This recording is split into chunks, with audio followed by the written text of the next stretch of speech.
This topic looks at the general ledger and the accounts. Think of the general ledger as a filing system for the organization's financial information. It keeps a record of items and their different financial impacts. The general ledger is the heart of the financial system.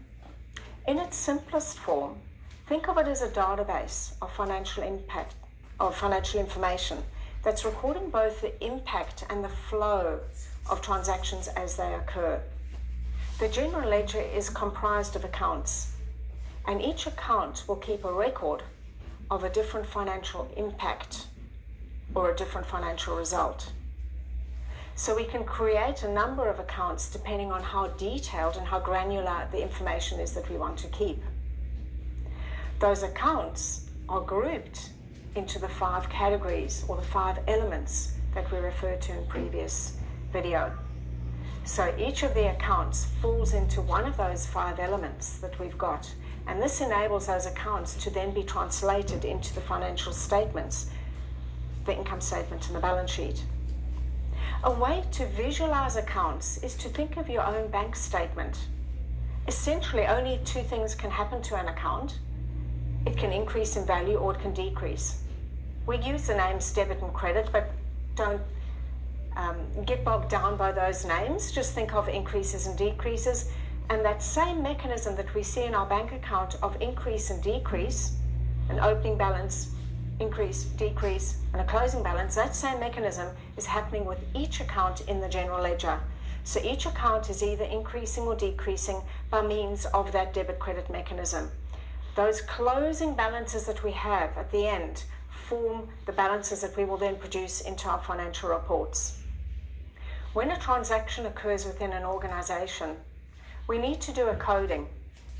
We examine that transaction and we identify what account did this impact, or what best describes the flow and what best describes the impact. That gives us the choice of which account in our general ledger we're going to either increase or decrease. Perhaps best by example. Let's assume we make a cash sale. We know that there's going to be an impact in our cash account, so we'll do an increase in our cash account. But equally, we know we want to describe that flow of funds as an income or as a revenue. And therefore, both of those accounts are going to be impacted in the ledger.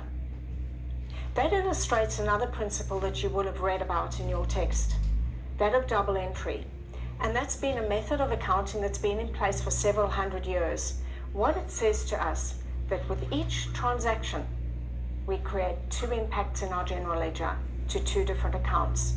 And this way we describe the nature of the flow as well as the nature of the impact.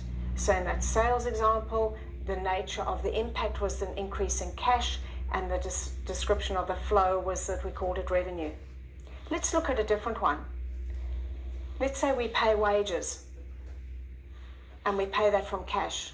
We'll have a decrease in the cash account because the amount of cash that we've got is now reduced, and we'll have an increase in the expense account called wages expense.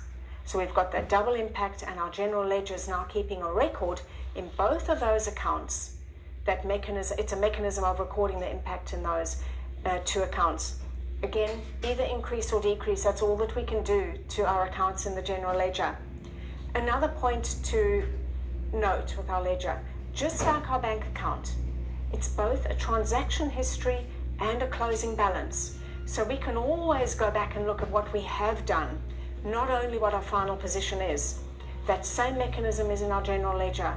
So we can go and look at what our current balance is, what we call our closing balance, but we can also go back and look at all the different transactions that have led to that closing balance. So giving us a cumulative position.